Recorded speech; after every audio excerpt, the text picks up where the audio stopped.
Pornada muna ang ating pagpapaligo sa ating mga manok ngayon kasi makulimlim ang panahon.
Hello, good morning mga kapobre.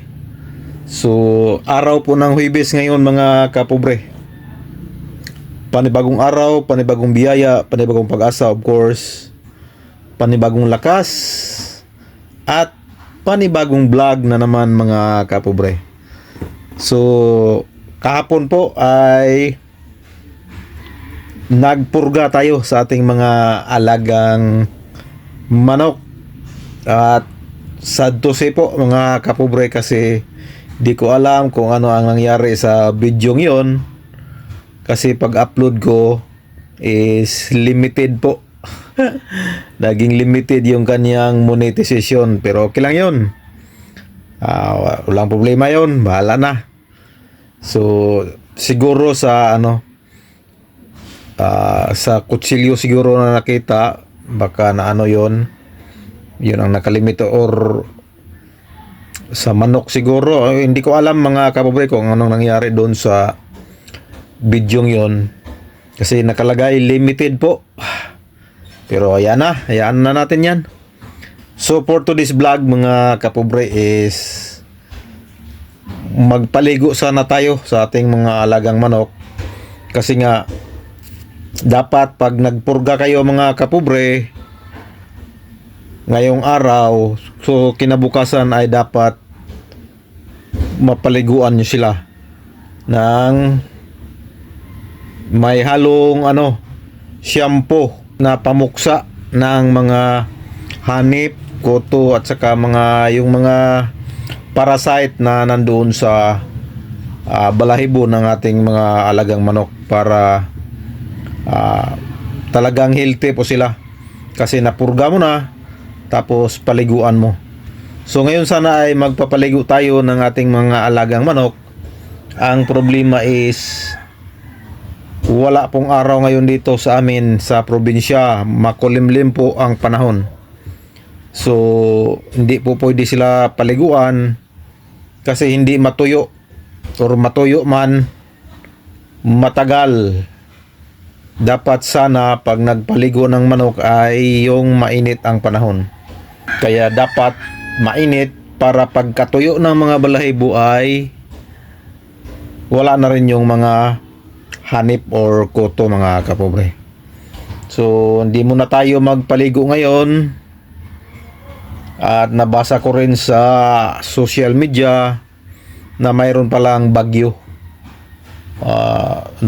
Tropical depression Basyang, kaya pala makulimlim ang panahon. Nagbabadya ang ulan mga kapobre. Panigurado mamayang konti ay uulan na to. So postpone muna ang ating pagpapaligo sa ating mga alagang manok.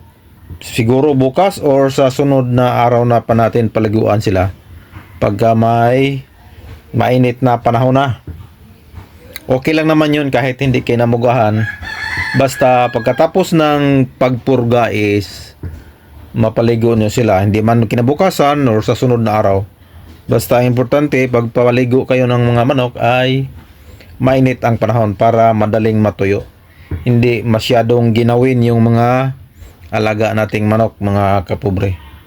So yun lang muna ang ating update habang tayo ay nandito lang sa ating kwarto. Napakalamig ng panahon po mga kapobre. Kita nyo naglagay tayo ng talokbong sa ating ulo kasi maginaw talaga ang panahon.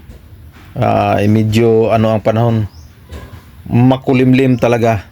So kita-kits na lang mga kapobre sa ating pagpapaligo sa ating mga manok sa susunod na araw mga kapobre. So yan po ang ating another episode sa pag-aalaga ng ating mga manok. At pasensyahan nyo na ang ating mga content. Yan lang muna, limited talaga, katulad ng video natin ni-upload kahapon, limited. Pero okay lang. Ang importante ay nalibang tayo sa ating ginagawa. So yun lang naman ang purpose dito mga kapobre, yung pampawala ng stress. Dahil mayroon po tayong sitwasyon, di muna tayo pwedeng makagala-gala sa mga malalayong lugar para mag-content. Hayaan nyo lang mga kapobre, babawi tayo sa darating na mga araw. So hanggang dito lang mga kapobre. This is your Pobreng Mapalad Vlog. Bye bye and God bless.